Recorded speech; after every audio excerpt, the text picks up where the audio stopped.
शुएब शाहीन साहब, इस वक्त पीटीआई के तमाम तर कारकुनान की नज़रें पिशावर हाई कोर्ट पर लगी हुई हैं।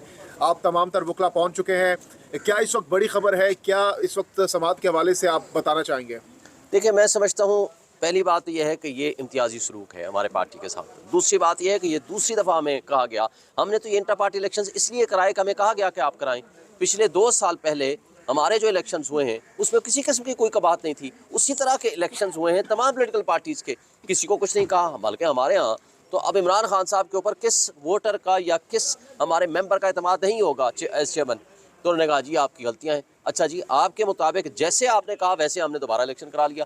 अब आप कहते हो इसमें भी गलतियाँ हैं। अच्छा भाई, अगर आपने दोबारा तीसरी मरतबा भी अगर इलेक्शन कराना है तो उसका एक तरीका है, आप कहते हैं जी 2 महीने बाद दोबारा इलेक्शन करा लो, फिर करा लो। लेकिन आपने बल्ले का निशान वापस लेके ये साबित कर दिया कि आप बायस्ड हैं, आप मुतासिब हैं, आपकी बदनीयती है, आप सहूलतकारी कर रहे हैं। और इंशाल्लाह हम उम्मीद रखते हैं देखें कोई भी अदालत इस बात को सर्टिफाई नहीं कर सकती कि सबसे बड़ी पॉलिटिकल पार्टी जो कि पीटीआई है उसको आप प्रोसेस ऑफ इलेक्शन से ही आउट कर दें।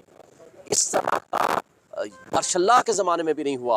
और फिर आपने देखा जिस तरह छीना झपटी हुई, लोगों के हाथों से नॉमिनेशन फॉर्म छीने गए, और जिस तरह पुलिस का रवैया था, जिस तरह रिटर्निंग ऑफिसर्स का रवैया था, वो सारा का सारा ये साबित करता है कि यहाँ हमारे यहाँ ना आइन है, ना कानून है, ना बुनियादी हुकूक है, ना जमहूरियत है। सिर्फ आइन और जमहूरियत का तमाशा है। शुएब साहब, बताइएगा कि सूबाई पंजाब के सूबाई इलेक्शन कमीशन ने जो है उन्होंने रिपोर्ट की है चीफ जो है सेक्रेटरी पंजाब को और आईजी पंजाब को कि मेरे अहकामात नहीं माने जा रहे।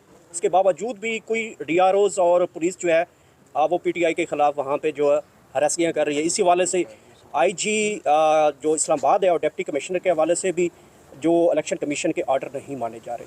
तो आपको लगता है कि इस जो आर्डर नहीं माने जा रहे, क्या चीफ इलेक्शन कमीशन जो है सिकंदर सुल्तान वो इस्तीफ़ा दे सकते हैं? देखिए, चीफ इलेक्शन कमिश्नर इस्तीफ़ा ना दे, अपने काम करे। चीफ इलेक्शन कमिश्नर भी सहूलतकार बना हुआ है, अफसोस से कहना पड़ता है।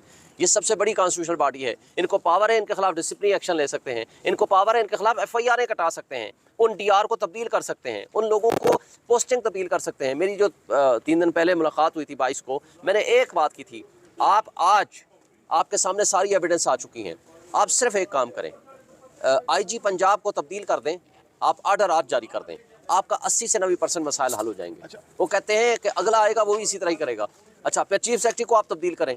वो जो DRO RO जिन्होंने ये हरकतें की हैं उसको मैंने पूरा कानून पर समझाया है कि आप उनके खिलाफ डिसिप्लिनरी एक्शन भी ले सकते हैं, उनके खिलाफ FIR दर्ज करा सकते हैं, उनको जेलों में भेज सकते हैं और उनको फौरी तौर पर तब्दील करें। और उन्होंने मेरे से वादा किया था कि जो लोग मुलव्वस हैं उनको ना सिर्फ DRO और RO से तब्दील करेंगे, जो पुलिस वाले मुलव्वस हैं उनके खिलाफ हम डिसिप्लिनरी एक्शन भी लेंगे, उनके खिलाफ क्रिमिनल FIR भी दर्ज कराएंगे। लेकिन आज तक कुछ भी नहीं हुआ, बल्कि हमारी पटिशन के ऊपर कोई ऑर्डर ही नहीं आया। शाम को उन्होंने हमें जवाब दे दिया कि आपसे बल्ले का निशान वापस ले लेगा। हम गए थे अपना कुछ हासिल करने, हमें नुकसान उठा करके वापस आ गए। अच्छा शुएब साहब, ये भी कहा जा रहा है चूँकि आप इस वक्त पेशावर हाई कोर्ट में गए हुए हैं, तो बहुत से लोग ये भी कह रहे हैं कि पीटीआई ने सिर्फ पेशावर से तो इलेक्शन लड़ना नहीं है, ना KPK से लड़ना है, पूरे पाकिस्तान से लड़ना है। तो ये पॉइंट भी रेस किया जा रहा है कि जुरिस्डिक्शन पेशावर हाई कोर्ट की आती ही नहीं है। तो अगर पेशावर हाई कोर्ट की जुरिस्डिक्शन नहीं आती तो उसके बाद आपके पास क्या ऑप्शन है, कहाँ पर चैलेंज करेंगे? पहली बात तो यह है कि किसी ना किसी हाई कोर्ट में हमने जाना था ना, चूँकि हमारा इलेक्शन वहाँ हुआ था, इंट्रा पार्टी इलेक्शन सुबह खैबर पख्तूनख्वा पेशावर के अंदर हुआ था और सिक्योरिटी दी थी बाकायदा इलेक्शन कमीशन ने कि जी आप जाएं वहाँ इलेक्शन कराएं। तो जहाँ काज ऑफ एक्शन पैदा होती है तो वहाँ ही आपकी हाई कोर्ट को इंटरफेरेंस का हक हासिल होता है। तो इसलिए हम वहाँ पेशावर हाई कोर्ट में गए और पहला फैसला भी पेशावर हाई कोर्ट ने किया, जी इनकी बात आप सुन लें। लेकिन पेशावर हाई कोर्ट के पास आज जो हम गए हुए हैं, पेशावर हाई कोर्ट के पास ये पूरा अख्तियार है कि इलेक्शन कमीशन के आर्डर को सेटिसाइड करें। और चूँकि वहाँ इलेक्शन हुआ है और इलेक्शन कमीशन के 4 पूरे पाकिस्तान में ऑफिसेज हैं, और इससे सबसे बढ़कर ये है कि वहाँ हमारा इलेक्शन हुआ है, इंटर पार्टी इलेक्शंस, और मैं होपफुल हूँ कि वो इस आर्डर को सस्पेंड कर देंगे और इंशाल्लाह हमारा बल्ले का निशान बहाल हो जाएगा। बल्ले का निशान भी है और इंटर पार्टी इलेक्शन जो पेशावर में आपने चैलेंज किया हुआ है उसका फैसला आने वाला है। बताइएगा, चीज़ तलबी की गई है, लग रहा है कि कोई बड़ी खबर आ सकती है इस वाले से? देखें, बिल्कुल हम होपफुल हैं कि बड़ी खबर आएगी। उस दिन देखें आपने लेवल प्लेइंग फील्ड वाला केस हुआ, उसमें सुप्रीम कोर्ट ने तलबी करके उनको बड़ा सख्त अल्फाज में कहा कि आप लेवल प्लेइंग फील्ड नहीं दे रहे, आप डिस्क्रिमिनेशन कर रहे हैं, एक पार्टी के साथ बड़ी ज्यादती कर रहे हैं। ये सब कुछ होने के बाद हम जब मिले उनको 3 बजे से लेकर 5 बजे तक हमारे आर्गूमेंट्स हुए, लेकिन कुछ नहीं किया। शाम को हमें जवाब क्या मिला? जवाब बल्ले का निशान वापस लेके कर लिया गया। इंट्रा पार्टी इलेक्शंस क्या हैं? ये एक ऐसा शख्स जो हमारा मेंबर नहीं है, जिसका पीटीआई से कोई ताल्लुक़ नहीं है, अगर उन लोगों की पटिशन आपने इंटरटेन करनी है तो मुझे बता दें कितनी 150 के करीब पॉलिटिकल पार्टीज़ हैं, उस दिन जस्टिस अतमिल्ला साहब ने भी पूछा, क्या किसी एक पार्टी के मुतालिक भी, इंटर पार्टी के मुतालिक आपने कोई बात की? नहीं की।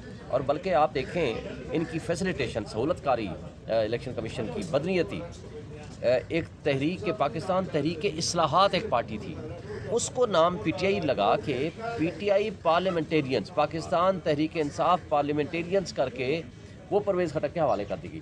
बल्कि परवेज़ खटक का कल का जो इंटरव्यू आया है उसने दावा तो किया उन्होंने। जी, उन्होंने दावा क्या किया? उन्होंने कहा जी मुझे कहा गया था आप बल्ले का निशान ले लो, मैंने रिफ्यूज़ कर दिया। ये इलेक्शन कमीशन के ऊपर कितना बड़ा इल्ज़ाम है। इसका मतलब है कि इलेक्शन कमीशन बल्ले का निशान लेके लोगों को आफरे करता फिर रहा है। इसके बावजूद कि हमारे खिलाफ फैसला तो परसों आया ना, 3 दिन पहले आया, लेकिन उससे पहले यानी इसका मतलब है कि उनको निशान की आफरें हो रही हैं। तो इससे ज़ाहिर होता है कि वो सिर्फ बदनीति पे मबनी फैसले करना चाहते हैं। वो ऐसे लोगों को फैसिलिटेट कर रहे हैं जो सियासी होने हैं, सियासी मैदान में मुकाबला नहीं कर सकते, तो उनके पास ये एक ही ऑप्शन है कि बल्ले का निशान न दिया जाए। और दूसरा ये इसके नतीजे में इनके यहाँ फूट पड़ेगी। तीसरा नुकसान उनको ये होगा कि जनाब रिजर्व सीटों में इनका शेयर ख़त्म हो जाएगा, क्योंकि 4 सीटों के ऊपर 1 सीट मिलती है।